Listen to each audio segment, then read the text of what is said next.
19%หมวกกันน็อกช่วยลดความเสี่ยงในการเสียชีวิตของคนขับและคนซ้อนท้ายปีครับน้องขอให้ปีขี่รถปลอดภัยถูกวินัยจราจรใส่หมวกกันน็อกทุกครั้งตัวนะครับอย่าปล่อยให้คำขอนี้เป็นแค่ลมปากมาร่วมใจกันลดอุบัติเหตุความสูญเสียโดยการใส่หมวกกันน็อกบอกว่าจะขับตังใกล้ตังไกเพื่อลดความเสี่ยงเพิ่มความปลอดภัยให้กับตัวเฮาและก็คนที่เฮาฮักตัวนะครับด้วยความปรารถนาดีจากสำนักงานประชาสัมพันธ์ที่3กรมประชาสัมพันธ์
电视一直眼你过眼了几不多咋个去做 KK 我把它把的是哟耶耶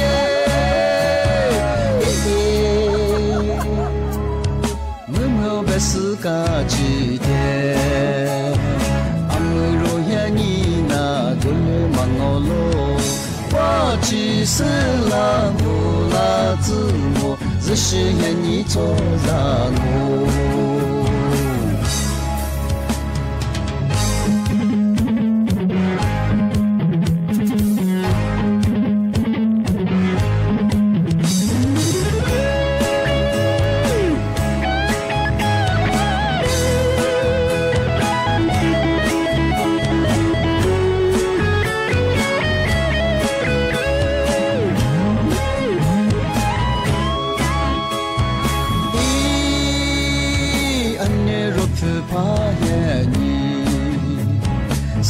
说嘛古，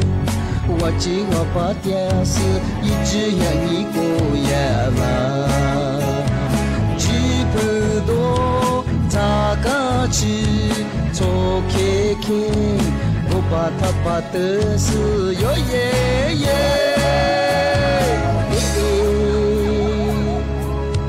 我们不是个几天，阿姆罗呀你那个了忙我喽。我去是了我了自我只是愿你做让我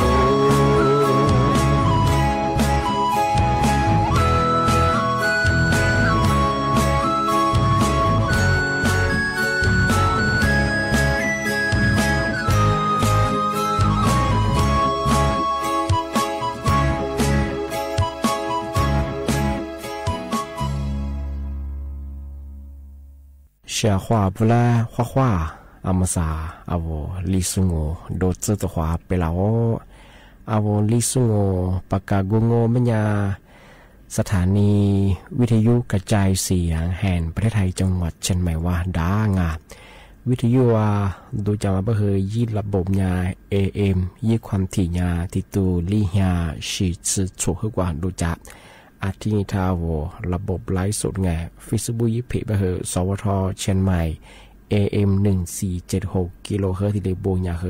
ดูหลังงาในแนวยาชมโมขวานีจิโมว่าเฮถือขวาด้วยงาอาทิตย์ที่โมล้อมญาหนีโมขวานีสามโมที่ยี่มาหนีขวาด้วยในแนวที่ขวาที่โมล้อที่ขวานาที่ยี่ขวานีนาเนียเซที่เดือดงอ你是自己喽，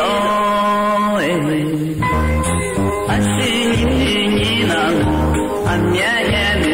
那我，你那你容我，眼那眼若你，你是你去啥地了？30岁间路间多，咱去抽了你，拿来帮了你，其实听你若做着了你。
家嘛不妈妈了，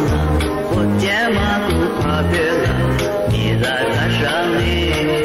自在他们呢，那周四季土节来呢。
小伙伴，人家那个什么啦？阿爸我嘛做出嘛的话嘛，我们呀，一黑说一排嘛，人家他妈里乌拉木拉嘛，这个但是我理啊嘛，人家他妈我们呀，你大姐。多年，而且我们呀一排嘛，叫我但是我后来呢，对你后一排嘛，那我们给不花钱嘛个人家啦，而是因南湖不花钱嘛，和别南湖一堆的嘛和不花钱的比呀，人家那个我们给。一小后我别在进啊，我来去到一个，嘛是年阿哥吧，做吧，我人家一来拍，如当年我那户啊，小马个，大马个哎，阿他妈的是我人家那个也不管小马个，人家和外边里边个哎，人家和一边过我小马个边年也和去过一些边啊，面花天里小马个，我来天里打树打球马个，打球我边年木瓜马个。我和木瓜不管球嘛嘛一下子嘛，昨年人家来球嘛个，条边呀木瓜嘛和打，条边人家来不管打球，干业绩，你们呀妈妈。都给打抓，人家来干业绩，姐姐都给打抓，一些呢，一头混呗，也那是呗，我带你干业绩，人家那个某些当我们呢，我干业绩，一下不是，一时抓是，我有的一口我一个大人呢，一抓干业绩，条面呀人家俩苦呢干业绩，个人家和有的态度了比呀，是啥嘞，我干业绩我们来抓不少，一来配合去年我也我但是我以前但是我出发个人个抓住的，比方人家，但我是当我们呢干业绩啊，一下不是一时抓是马个。一平面一对你接的我目的，而且我们呢以后我抓来入的那么的话嘛，我和的个干娘嘛一下在别的话嘛，是呢我和我一来拍我啊这个的嘛个，是来过干娘我的嘛也是的个抓住的东啊，以后你还个抓住一下，对，面个别怎么一干娘一下入门一上啊，嘛是呢一家他说我一那么的话嘛，抓别的话嘛，错掉你。抓住家干业家，也专门那么的话嘛，从那个人干业绩，人家你打我们呢，你打过啊，我和多大个，你干业是我。我们家你多大个？那啥吃些的没哎，头人吃的话，你大个你多大个？而且你也来不管去个，人家来不管去个呗，以后我一下班咋来不要我，但是我破了股一平面有的啊，俺们家人家来干年个，而且干年的怎么我们家人家来，你把那子我来开始嘛，一下班是他我班在接，我下关，比方我下也得去个，也不来嘛破了嘛拿了我们家，我和也来入多个人哎，破了嘛。一平面我但是我不会去我别在节目的我人家他妈我来嘛破了我们家我和一下的路去里年我人家他妈我来破了拿都体力过去了小伙伴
是或者我人家那个阿爸什么做什么的话嘛，我们呀啊我一果是说一排满吧啊人家里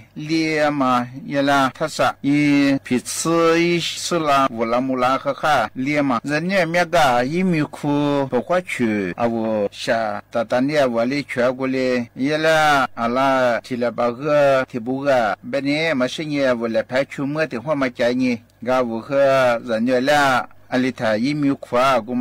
我嘛一米里抓过来，嘛起嘛哈，他那个我嘛里宽，一米宽个边呀，啊，我但是我人家他妈是多个人，啊，我但是我破了去。俺们现在人呢，一个就一破了过，而且嘞马二边呀，以后啊我阿里跨过来一下，我打去以后不花去里头的我里么给，别花我提里个我边呀，以后别管俺阿爸阿妈啊大阿里边俺，现在嘛现在么过光马个，以后啊我里边过来去书记一下读书记俺，人家嘞一爸爸一妈妈嘞，我都没都估计俺，俺们现在很苦啊，可是可爸爸。都估计啊，我因为培训我日子我如大年都估计那个俺们现在是那个我都没过，对人家来派我入个人可是去把我都没接，人家一些过边呀，我可是去把我很苦啊的小都过我们家，我一欧美我阿拉家嘛也吃大年的的来派来每天都个人很过边呀。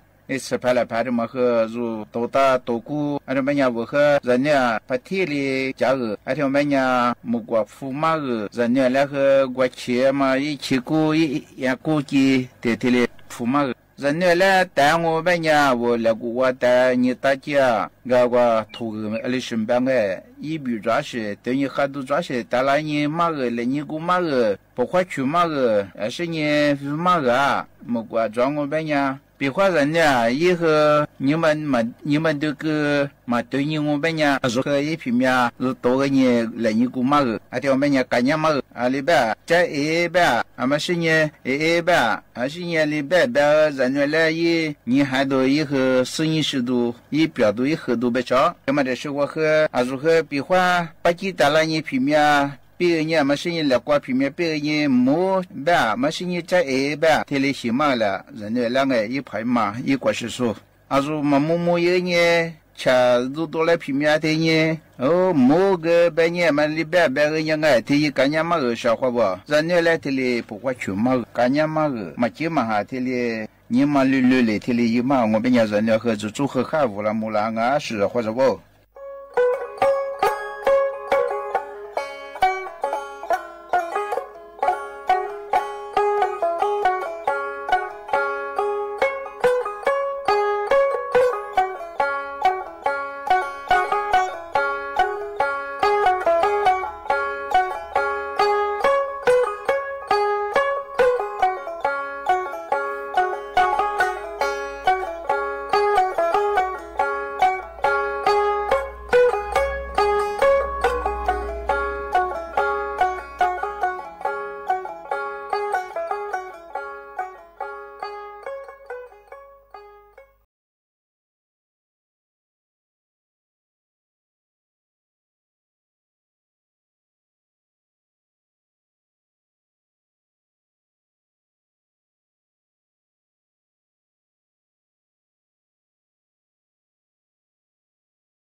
Shida ni baba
นั่นแหละสุตาดูเพฟูดูง่ะเอายิงกูสุยิกูมาเอาชิงกูสุยิกูมาอาจูจิมเปริวาสุยิเปงสสุยิกูมาที่มาตาลันีปีมากะที่มาเคยยานัสพิมญี่ปุ่นมีว่าไงที่จะนัสพิมฮาซาฮิอะไรบ้างไงฮาซาฮิไม่นิจิอะไรแบบมา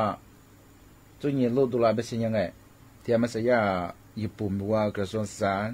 วิทยาวัฒนธรรมกีฬาวิทยาศาสตร์เทคโนโลยีอะไรแบบไงอะไรมาสู่กว่าอยู่โคโคเลียจุยชอบดึกตั้งไงให้อยู่เยอะแบบนี้ที่ยานยานอวกาศเซลินอะไรแบบไงเซลิน2อะไรมาเนาะ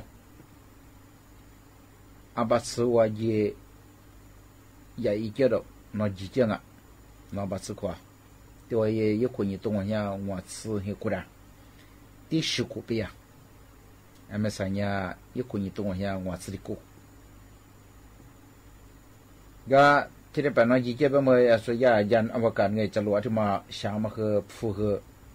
อาจจะแต่งหัวมึงก็ชาวเขาผู้อาวุธที่จะฟ้องส่งเป็นยาที่มือลีตูกูเห็นล้านบาท是咯，我说的也这罗人他妈想嘛来约么个去装，而且你呀，还约的还有么我们也说下么样个人阿我干，这拉出嘛只是一个意见啊，提干，那么差，阿巴斯的说话也过一节，上路一节咯。而且呀，到天啊，点那是题嘛，那么啥也不得哎，也来古么嘛，他妈他我们话说那ดูไงอาทมาติกะที่ยานอวกาศเซลินด้วยมันยากระสุนเปียบไปเชื่อว่าที่หัวเงี้ยบาตุลาคมแต่เนาะอบัตสวายจุยเจียงอ่ะอามาใส่ดาวเทียมอันที่น่าสนใจอาตมาอะไรที่5 กิโลเมตรอันที่หัวมายีจุยจีเนี่ยที่นี้พูดถึงเนี่ยส่งพลังอ่ะเอาเหมือนไงไอ้สิ่งนี้ดาวเทียมเคยยิงมาจ่อยอ่ะน้อยาขั้วโลกเหนือจากขั้วโลกใต้วางไงที่อาบัตสที่มาอีมีว่าเยอะเนี่ยที่คุยที่มาใจเนี่ยที่เนี่ยสำรวจยังอ่ะอันที่นอตใจใจเนี่ยการที่มันก็ญี่ปุ่นเนี่ยจุดนี้ไม่จะฝรั่งไงชาวเขาว่าญี่ปุ่นเนี่ยตัวมันแต่เชื่อไปเนี่ยอาจจะสิ่งที่อยู่ที่มาพาสำรวจบางมื้อเลยไปเนี่ยแบบนั้นไงที่ว่านอตเยอะฮิชาตาเบะฮิชานาเบะละชวนในใจเจ็บเนี่ยก็ที่จะที่หัวปีไปเนี่ยอะไรก็คือเนี่ยในฮิชามุคูละสุดยอดที่หัวปีเนี่ยคือพัฒนาเยอะไงอีเนี่ยกุศลเนี่ยเนื้อสกุลอาจจะชาวเขาว่าผู้แบบเนี่ยอะไรก็คือเนี่ยตัวเนี่ยมึงไงแล้วก็ที่มันก็เป็นฝุ่นไงชาวเขาว่า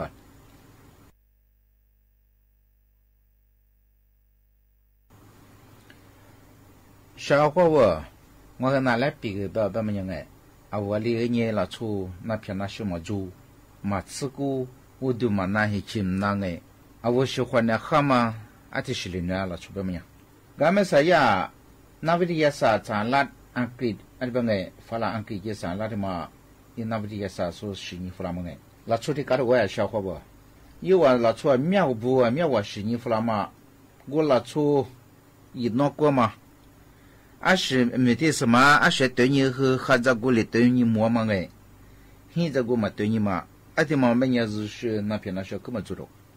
กูนึกมาบิอาที่บ้างไงเอากูละชูเนี่ยมีว่าอะไรตัวนี้คือ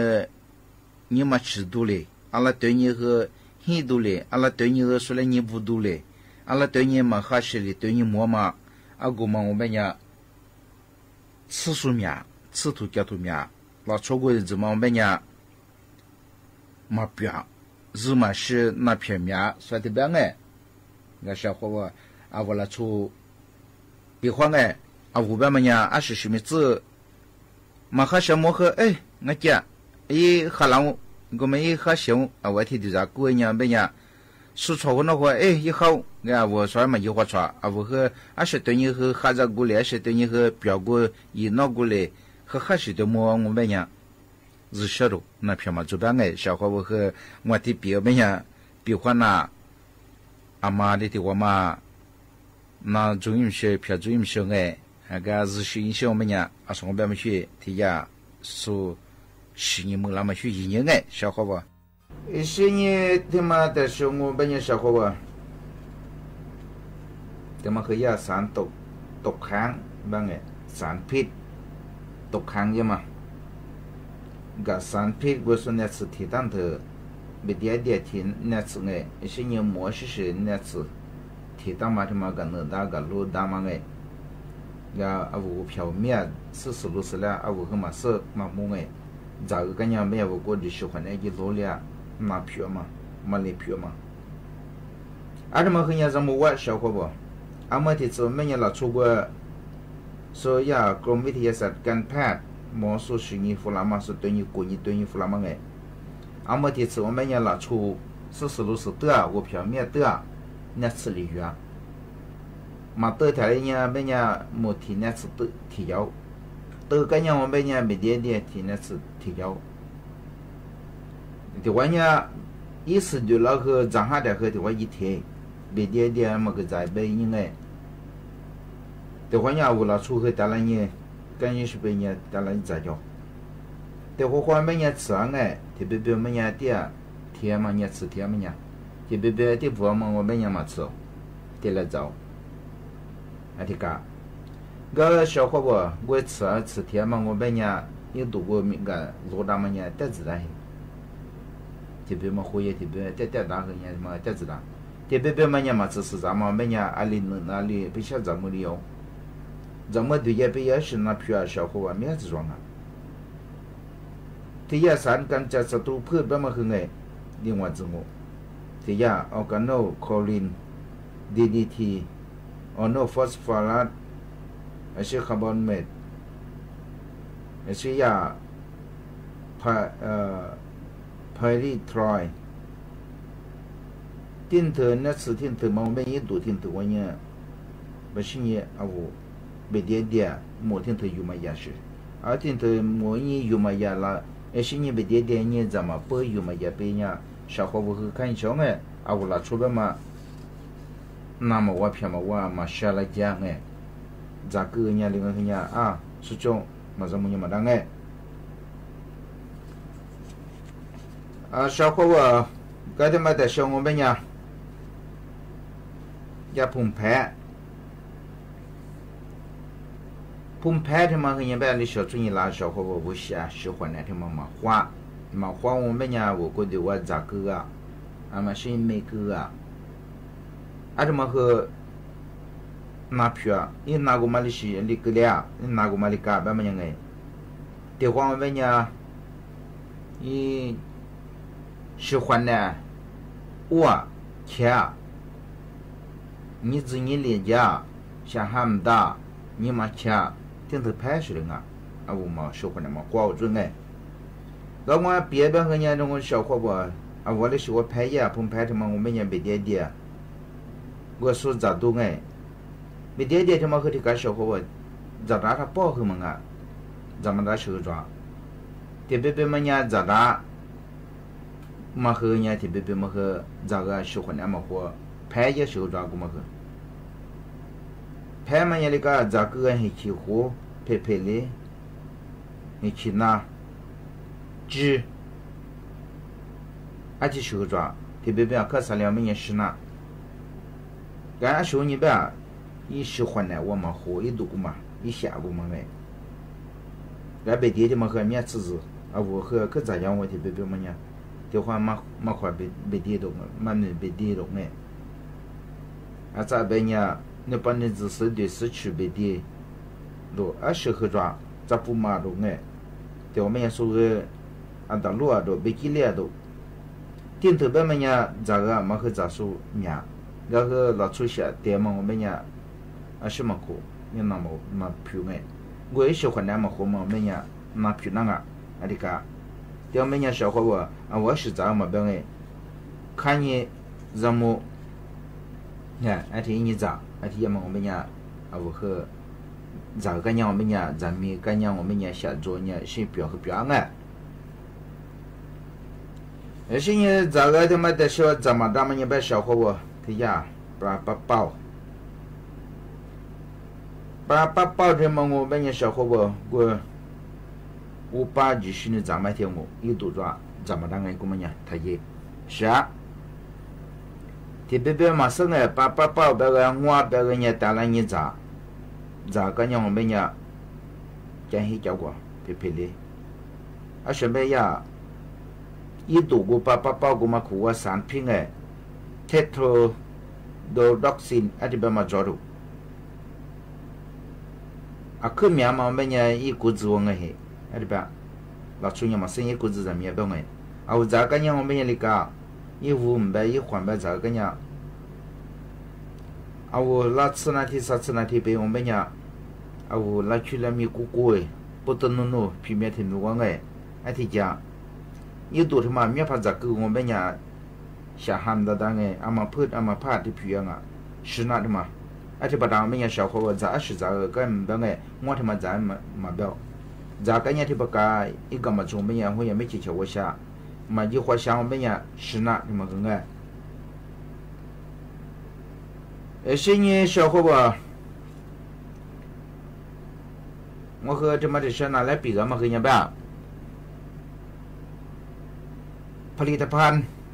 กำจัดแมลงอะไรบ้างอ่ะเบียดและเทียมเอาวันที่ซื้อบ้างมั้งเ小伙伴ที่ก็เอาวันที่比如话我过去去混两万，当然么个做么子过年，提一路。我那次贴他包，那次约他包，每年吃牌来牌就做，一花多半年人，推多半年，包多半年就包。些年来牌套都套个，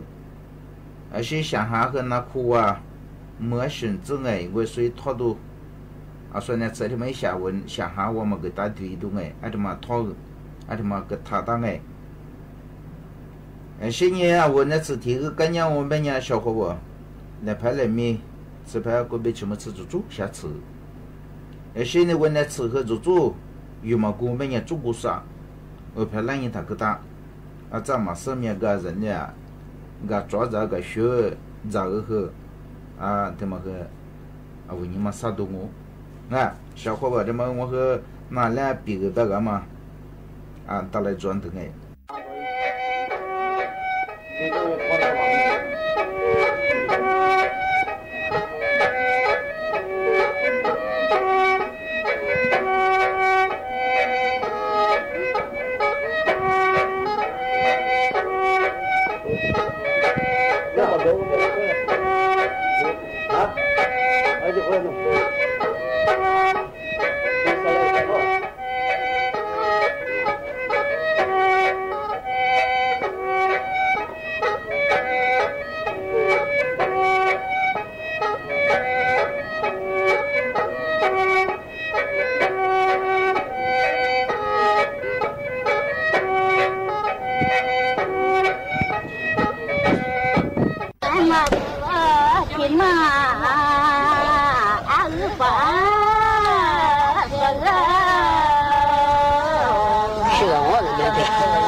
一次年年个的嘛。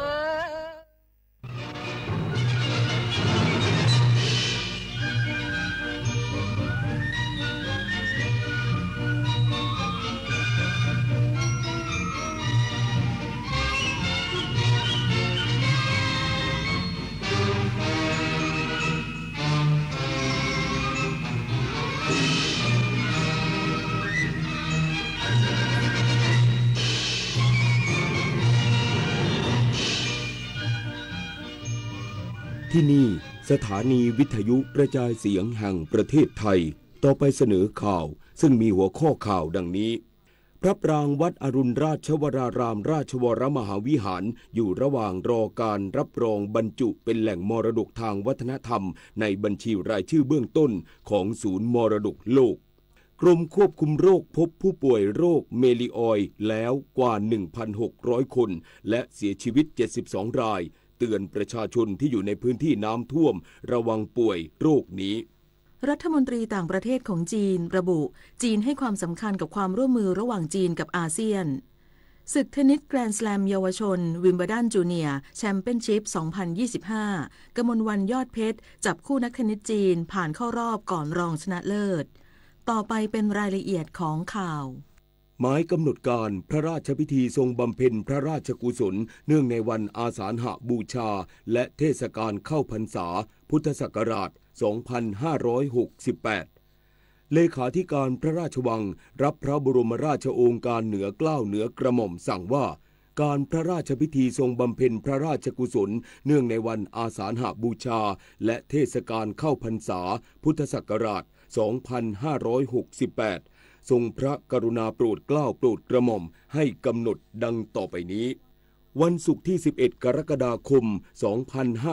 2568 เวลา 7 นาฬิกาทรงพระกรุณาโปรดเกล้าโปรดกระหม่อมให้เจ้าพนักงานนิมนต์พระสงฆ์ 50 รูปเข้าไปรับพระราชทานอาหารบิณฑบาตของหลวงที่ในพระบรมมหาราชวังตามราชประเพณีเนื่องในการพระราชกุศลเข้าพรรษา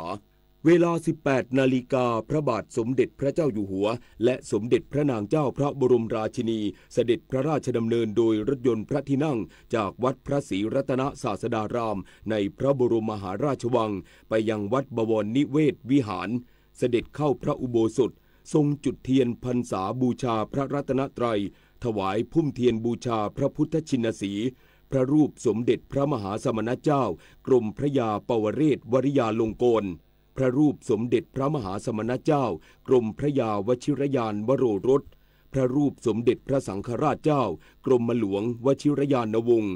แล้วทรงจุดธูปเทียนเครื่องนมัสการและเครื่องราชสักการะ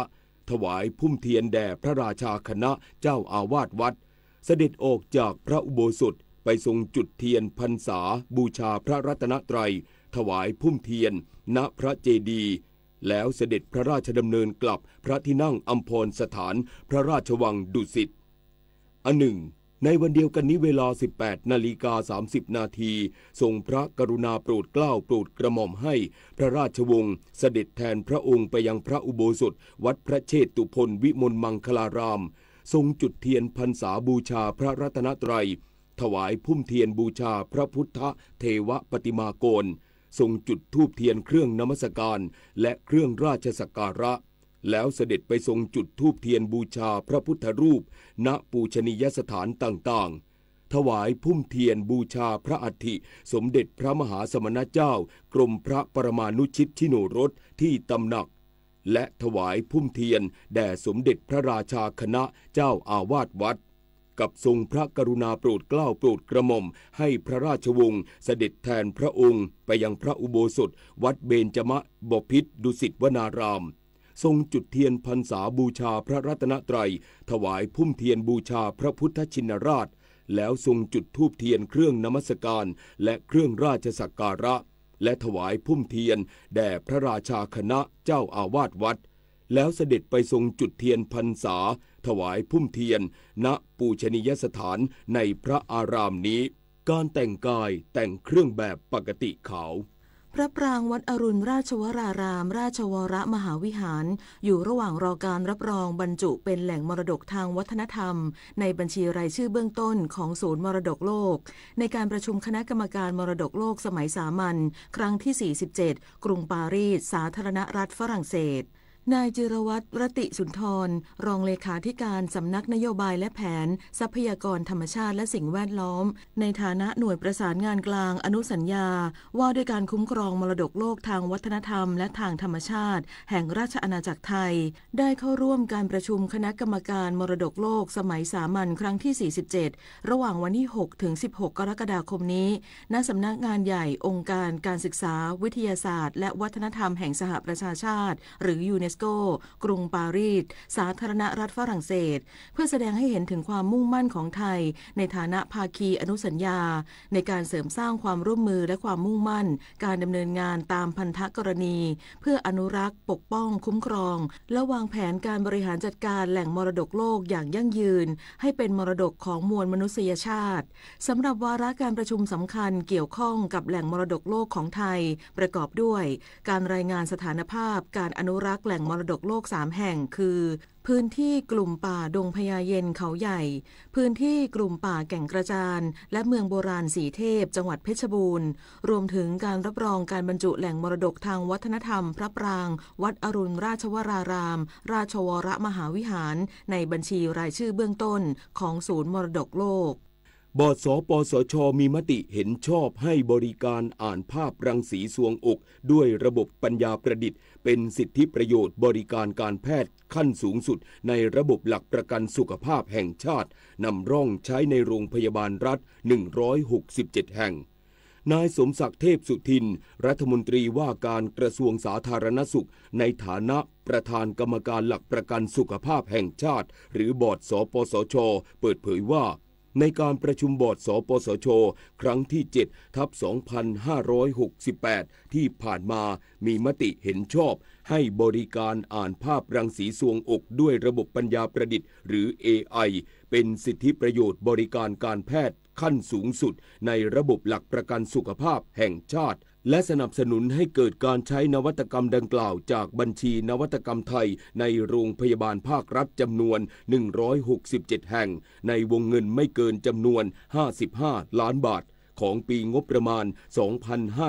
2568และให้ดำเนินการขยายบริการตามศักยภาพในปีถัดๆไปโดยการเลือกโรงพยาบาล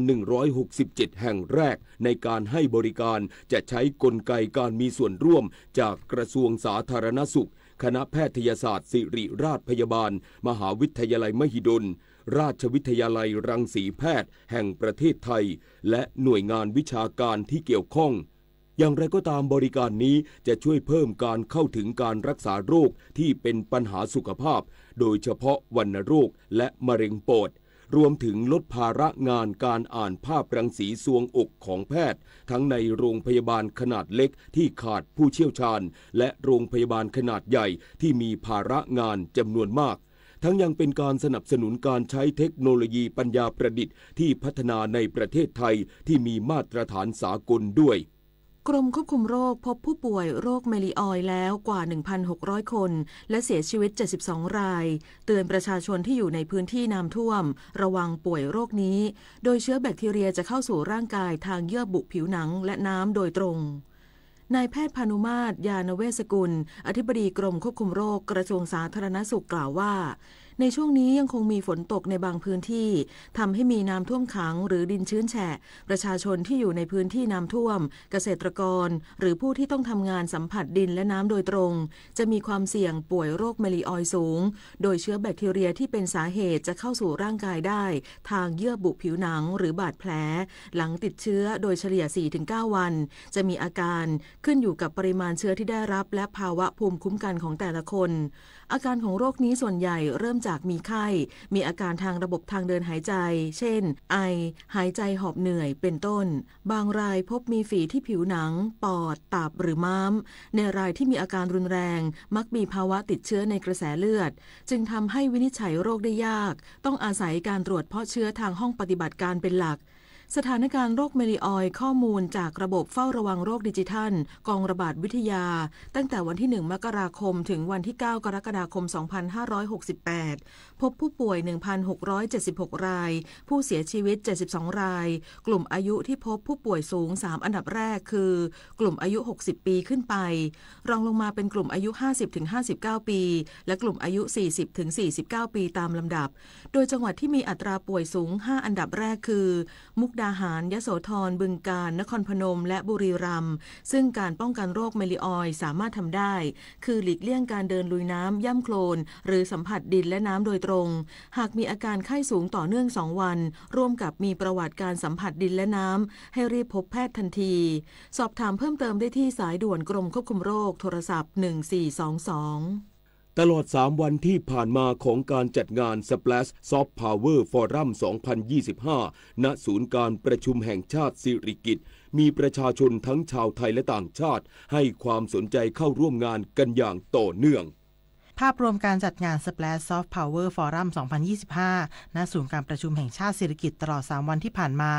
บรรยากาศภายในงานเป็นไปอย่างคึกคักมีการจัดเวทีแสดงวิสัยทัศน์จากผู้มีชื่อเสียงใน Soft Power ด้านต่างๆมีการจัดบูธเปิดโอกาสให้นักลงทุนผู้สนใจได้พูดคุยและสร้างเครือข่ายผลักดัน Soft Power ไทย 14 อุตสาหกรรมให้เป็นศูนย์กลางวัฒนธรรมสร้างสรรค์โดยนายเจริญชูมณีหรือเจริญทองเกียรติบ้านช่องหรือครูเป็ดอดีตแชมป์มวยไทยผู้บุกเบิกการเปลี่ยนค่ายมวยไทยให้เป็นธุรกิจมวยไทยแบบครบวงจรภายใต้แบรนด์เจริญทองมวยไทยที่จัดในบูธ The Masterpiece of Thai Power นำเสนอกีฬามวยไทยพร้อมสอนมวยไทย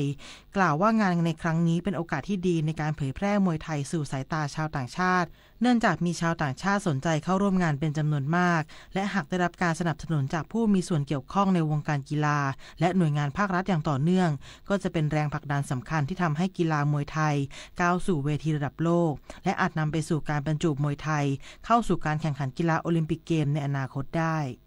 เราสามารถทำรายได้ข้ามประเทศได้เยอะมากแต่บางสิ่งบางอย่างผู้หลักผู้ใหญ่บางคนเขาไม่รู้ว่ารายได้มาจากไหนรู้ไหมคนหนึ่งกว่ามาพักมากินมาซ้อมคนหนึ่งประมาณ4-5 หมื่นต่อคนฝรั่งที่เขามาซ้อมมวยนะเรียนมวยนะถ้ามันเยอะขึ้นมาภูเก็ตสมุยพัทยาพวกนี้ว่ามันเยอะมากด้านนางสาวภาวิดาวชิรปัญญาพรผู้ประกอบอาชีพด้านศิลปะและการแสดงคาดหวังว่าจะสามารถนำแนวคิดหรือองค์ความรู้ที่ได้รับไปปรับใช้กับงานของตนเองเพื่อนำไปต่อยอดในเชิงสร้างสรรค์ต่อไปเราคิดว่าถึงแม้ว่ามันจะเป็นแค่งานอีเวนต์นะว่ามันเป็นจุดเริ่มต้นที่ดีนะรู้สึกมันเห็นภาพอะไรที่มันชัดขึ้นและใหญ่ขึ้นในที่เดียวอะไรเงี้ยค่ะอย่างคนสายอาชีพอื่นที่ไม่รู้จักอาชีพแล้วก็อาจจะเข้าใจมากขึ้นแล้วเราก็ได้รู้อาชีพอื่นด้วยเราคิดว่ามันน่าจะนำพาไปสู่งานอื่นต่อไปนะเราว่ามันเป็นสิ่งที่ดีที่ทำให้ได้เห็นเช่นเดียวกับนางสาวพิชชาภาพีรธรรมนักศึกษาชั้นปีที่2คณะการท่องเที่ยวและอุตสาหกรรมบริการมหาวิทยาลัยหอการค้าไทยซึ่งสนใจบูธกิจกรรมอวดเมืองเป็นพิเศษเนื่องจากเป็นบ้านเกิดของตนได้เข้าร่วมจัดแสดงภายในงานมีการนำเสนออัตลักษณ์ท้องถิ่นเช่นงานพระนครคีรีเพื่อเผยแพร่ให้ทั้งชาวไทยและชาวต่างชาติได้รู้จักมากยิ่งขึ้นก็จะเป็นอวดเมืองค่ะเพราะว่าแต่ละจังหวัดเขาก็จะเอาของดีประจำจังหวัดมาแสดงให้คนร่วมงานได้เข้ามาขึ้นและวันนี้เป็นวันสุดท้ายของงาน Splash Soft Power Forum 2025 ผู้สนใจยังคงสามารถเข้าร่วมงานได้ตั้งแต่เวลา 10 นาฬิกาถึง 20 นาฬิกาณ ศูนย์การประชุมแห่งชาติสิริกิติ์โดยไม่เสียค่าใช้จ่ายชวิสาประทุมมารายงานต่อจากนี้ไปขอเชิญรับฟังเสียงจากใจไทยคู่ฟ้ารัฐบาลเตือนคนไทยระวังโรคผื่นกุหลาบซึ่งเจอบ่อยในช่วงหน้าฝนผู้หญิงเสี่ยงมากกว่าผู้ชายโดยเฉพาะช่วงอายุ 10-35 ปีค่ะกรมการแพทย์กระทรวงสาธารณสุขเปิดเผยค่ะว่าโรคผื่นกุหลาบระบาดได้ง่ายในช่วงฤดูฝนซึ่งอาการจะเป็นลักษณะผื่นแดงหรือสีน้ำตาลขึ้นตามตัวแขนหรือคอมีลักษณะคล้ายต้นสนบางรายอาจมีอาการคันร่วมด้วยแม้ว่าผื่นกุหลาบจะหายได้เองภายใน 6-8 สัปดาห์แต่ว่าบางรายอาจจะเป็นนานถึง 5 เดือนโดยเฉพาะสตรีมีครรภ์ซึ่งอาจมีภาวะแท้งลูกได้โดยการรักษาส่วนใหญ่จะเน้นดูแลตามอาการเช่นการทาครีมบำรุงการใช้ยาทาคันหรือทานยาแก้แพ้ซึ่งควรอยู่ในความดูแลของแพทย์เท่านั้นค่ะสื่อสารภารกิจรัฐบาลกับดิฉันสสิการวัฒนจันทร์รองโฆษกประจำสำนักนายกรัฐมนตรีด้วยพระมหากรุณาธิคุณของพระบาทสมเด็จพระเจ้าอยู่หัวที่ทรงให้ความสำคัญกับเยาวชนซึ่งจะเป็นพลังสำคัญในการพัฒนาแห่งอนาคตจากพระบรมราโชบายด้านการศึกษา4ประการที่ระบุไว้ว่าเด็กต้องมีทัศนคติที่ถูกต้องต่อบ้านเมืองมีพื้นฐานชีวิตมั่นคงเปี่ยมคุณธรรมมีอาชีพและเป็นพลเมืองดีของสังคมเพราะทุกก้าวของเยาวชนคือก้าวที่นำพาชาติสู่ความมั่นคงคณะกรรมการเอกลักษณ์ของชาติโดยสำนักงานปลัดสำนักนายกรัฐมนตรีขอเชิญผู้สนใจเสนอชื่อบุคคลหน่วยงานและโครงการเข้ารับรางวัลค่าของแผ่นดินเพื่อประกาศเกียรติคุณเชิดชูเกียรติและเป็นขวัญกำลังใจในการทำความดีที่เป็นคุณประโยชน์แก่ประชาชนและประเทศชาติดูรายละเอียดได้ที่ Facebook สำนักงานเสริมสร้างเอกลักษณ์ของชาติ รางวัลค่าของแผ่นดินต้นแบบการสร้างสรรค์การทำความดี7:16 นาทีต่อไปรับฟังข่าวต่างประเทศสำนักข่าวต่างประเทศรายงานโดยอ้างถ้อยแถลงของนายหวังอี้รัฐมนตรีต่างประเทศของจีนระหว่างการประชุมรัฐมนตรีต่างประเทศอาเซียนจีนในช่วงการประชุมรัฐมนตรีต่างประเทศสมาชิกสมาคมประชาชาติแห่งเอเชียตะวันออกเฉียงใต้หรืออาเซียนที่กรุงกัวลาลัมเปอร์ของมาเลเซียเมื่อวานนี้ที่ระบุว่าจีนให้ความสำคัญกับอาเซียนในการทูตกับประเทศเพื่อนบ้านและมองว่าภูมิภาคเอเชียตะวันออกเฉียงใต้เป็นพื้นที่นำร่องสำหรับการสร้างประชาคมที่แบ่งปันอนาคตกับมนุษยชาตินายหวังอี้ยังเน้นย้ำว่าจีนจะยังคงยึดมั่นในหลักการของการเป็นเพื่อนบ้านที่ดีความมีเสถียรภาพความรุ่งเรืองและผลประโยชน์ร่วมกันรวมทั้งการแบ่งปันอนาคตและทำงานร่วมกันกับอาเซียนเพื่อส่งเสริมค่านิยมของเอเชียที่ยึดมั่นในสันติภาพความร่วมมือการเปิดกว้างและครอบคลุมทุกความหลากหลายนายมาโครูบิโอรัฐมนตรีต่างประเทศสหรัฐเปิดเผยภายหลังการพบหารือกับนายเซอร์เกย์ลาฟลอฟรัฐมนตรีต่างประเทศรัสเซียนอกรอบการประชุมรัฐมนตรีต่างประเทศสมาชิกสมาคมประชาชาติแห่งเอเชียตะวันออกเฉียงใต้หรืออาเซียนที่กรุงกัวลาลัมเปอร์ของมาเลเซียเมื่อวานนี้ที่ระบุว่าการพูดคุยหารือกับรัฐมนตรีต่างประเทศรัสเซียนานกว่า50นาทีในครั้งนี้เป็นไปอย่างตรงไปตรงมาและมีความสำคัญโดยเขาแสดงความคิดเห็นต่อนายลาฟรอฟถึงความผิดหวังของสหรัฐจากกรณีที่ยังไม่มีความคืบหน้าเพิ่มเติมในประเด็นการยุติสงครามในยูเครนทั้งนี้การพบหารือดังกล่าวเกิดขึ้นเพียงไม่นานหลังกองทัพรัสเซียส่งอากาศยานไร้คนขับหรือโดรนมากกว่า700ลำและยิงขีปนาวุธมากกว่า20ลูกโจมตีเป้าหมายในยูเครนเมื่อวันพุธที่ผ่านมาซึ่งทำให้มีผู้เสียชีวิต2คนและบาดเจ็บ23คนสำนักข่าวต่างประเทศรายงานว่านายกรัฐมนตรีเคียร์ สตาร์เมอร์ของอังกฤษพบหารือกับประธานาธิบดีเอมมานูเอล มาครงผู้นำฝรั่งเศสเมื่อวานนี้ซึ่งเป็นวันสุดท้ายในการเยือนอังกฤษอย่างเป็นทางการของประธานาธิบดีมาครงโดยระหว่างการแถลงข่าวร่วมผู้นำทั้งสองประเทศประกาศมาตรการควบคุมการอพยพเข้าเมืองอย่างผิดกฎหมายที่เข้มงวดยิ่งขึ้น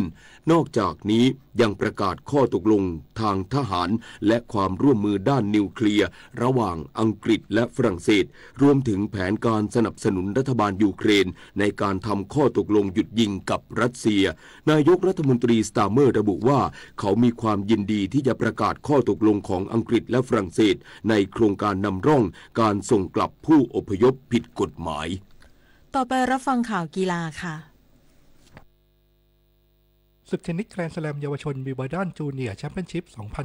2025 ที่เอาอิงแลนด์คลับกรุงลอนดอนประเทศอังกฤษในรอบ 2 หญิงคู่กมลวรรณยอดเพชรนักเทนนิสเยาวชนไทยมืออันดับ 70 เยาวชนโลกจับคู่กับฉูอี้หานมืออันดับ 61 เยาวชนโลกจากจีนเอาชนะนักหัวเจ้าถิ่นซึ่งเป็นคู่มือวางอันดับ 1 ของรายการฮันนาครุกแมนมือ 4 เยาวชนโลกกับมิก้าสตอยซาฟเยวิชมืออันดับ 9 เยาวชนโลกจากสหราชอาณาจักร 2-0 เซต 6-1 7-5กมลวรรณกับฉูอี้หานผ่านเข้ารอบก่อนรองชนะเลิศพบกับคู่มือวางอันดับ 5 ของรายการจากสหรัฐอเมริกาจูเดต้าปาเลฮามืออันดับ 7 เยาวชนโลกกับเทียฟรอดินมืออันดับ 22 เยาวชนโลกทางด้านสถานเอกอัครราชทูตณกรุงลอนดอนได้โพสต์ผ่านโซเชียลมีเดียเชิญชวนพี่น้องชาวไทยในสหราชอาณาจักรร่วมส่งแรงใจให้กับกมลวรรณยอดเพชรในการแข่งขันวิมเบิลดันจูเนียร์แชมเปี้ยนชิพในครั้งนี้ด้วยศึกเทนนิสแกรนด์สแลมที่ 3 ของปีวิมเบิลดัน 2025 ที่เอาอิงแลนด์เทนนิสคลับกรุงลอนดอนประเทศอังกฤษในรอบ 8 คนสุดท้ายชายเดี่ยวโนวัค โยโควิชมืออันดับ 6 ของรายการมืออันดับ 6 ของโลกจากเซอร์เบียและแชมป์เก่า 7 สมัยต้องออกแรงพอสมควรก่อนเอาชนะฟราวิโอ โคบอลลี่มืออันดับ 24 ของโลกจากอิตาลี 3-1 เซต 6-7 ไทยเบรก 6-8 6-2 7-5 และ 6-4 โนวัค โยโควิชผ่านเข้ารอบรองชนะเลิศวิมเบิลดันได้เป็นครั้งที่ 14 ซึ่งเป็นสถิติสูงสุดในประเภทชายเดี่ยวโดยเข้าไปพบกับยันนิก ซินเนอร์มืออันดับ 1 ของโลกจากอิตาลีที่เอาชนะเบน เชลตันมืออันดับ 10 ของโลกจากสหรัฐมาได้ 3-0 เซต 7-6 ไทยเบรก 7-2 6-2 และ 6-4 การแข่งขันรักบี้ 15 คนยูเนียนคัพ 2025 ที่เมืองเกาสงประเทศไต้หวันในรอบรองชนะเลิศไทยพบกับเจ้าภาพไต้หวันแม้ว่าทัพไทยจะเป็นรองแต่ด้วยความใจสู้และความสามัคคีทำให้จบเกมไทยเฉือนชนะไป 20-19 จุดได้เข้าชิงชนะเลิศพบกับฟิลิปปินส์ในวันเสาร์ที่ 12 กรกฎาคมเวลา 17 นาฬิกานายชูชีพ พงษ์ชัย ผู้ว่าราชการจังหวัดตากเชิญชวนนักปั่นทั่วไทยร่วมปั่นจักรยานที่เขื่อนของพ่อในศึกจักรยานชิงแชมป์ประเทศไทยที่ช่วยพระราชทานสนามที่5สนามสุดท้ายที่เขื่อนภูมิพลระหว่างวันที่ 8-10 สิงหาคมมั่นใจว่าจะช่วยกระตุ้นเศรษฐกิจในช่วงฤดูฝนทำให้พี่น้องประชาชนมีรายได้เพิ่มมากขึ้นด้านพลเอกเดชาเหมกระศรีนายกสมาคมกีฬาจักรยานแห่งประเทศไทยเปิดเผยว่าจะพิจารณาผลงานของนักปั่นประเภทถนนทีมชาติไทยชุดเตรียมซีเกมครั้งที่33ก่อนตัดตัวเป็นครั้งสุดท้ายขณะเดียวกันนักปั่นที่ได้คะแนนรวมสูงสุดจะได้เป็นแชมป์ประเทศไทยและได้เข้าเฝ้าทูลละอองธุลีพระบาทสมเด็จพระเจ้าอยู่หัวรับพระราชทานถ้วยรางวัลชนะเลิศนอกจากนี้นักกีฬายอดเยี่ยมชายหญิงจะได้รับถ้วยเกียรติยศปรีดาจุลมณฑลส่วนผู้ฝึกสอนยอดเยี่ยมทั้งฝ่ายชายและฝ่ายหญิงจะได้รับถ้วยเกียรติยศเสรีไตรรัตน์พิจิตรกาญจนกุลรายงานต่อไปรับฟังพยากรณ์อากาศค่ะประกาศกรมอุตุนิยมวิทยาเรื่องฝนตกหนักถึงหนักมากบริเวณประเทศไทยและคลื่นลมแรงบริเวณทะเลอันดามันตอนบนฉบับที่2ในช่วงวันที่ 11-13 กรกฎาคม 2568 ประเทศไทยจะมีฝนเพิ่มขึ้นและมีฝนตกหนักถึงหนักมากบางแห่งโดยเฉพาะภาคเหนือบริเวณจังหวัดเชียงรายพะเยาน่านแพร่และภาคตะวันออกเฉียงเหนือตอนบนเนื่องจากจะมีร่องมรสุมพาดผ่านประเทศเมียนมาตอนบนภาคเหนือตอนบนภาคตะวันออกเฉียงเหนือตอนบนและประเทศเวียดนามตอนบนประกอบกับหย่อมความกดอากาศต่ำที่ปกคลุมบริเวณประเทศเวียดนามตอนบนจะเคลื่อนตามแนวร่องมรสุมที่พาดผ่านในบริเวณดังกล่าวในขณะที่มรสุมตะวันตกเฉียงใต้กำลังปานกลางที่พัดปกคลุมทะเลอันดามันประเทศไทยและอ่าวไทยจะมีกำลังแรงขึ้น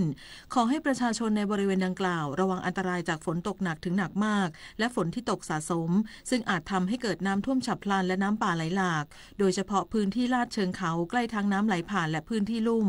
ควรหลีกเลี่ยงการเดินทางผ่านบริเวณที่มีฝนฟ้าคะนองและเส้นทางที่มีปัญหาน้ำท่วมซ้ำซากโดยเฉพาะพื้นที่ลุ่มต่ำซึ่งอาจเกิดน้ำท่วมขังในระยะสั้นได้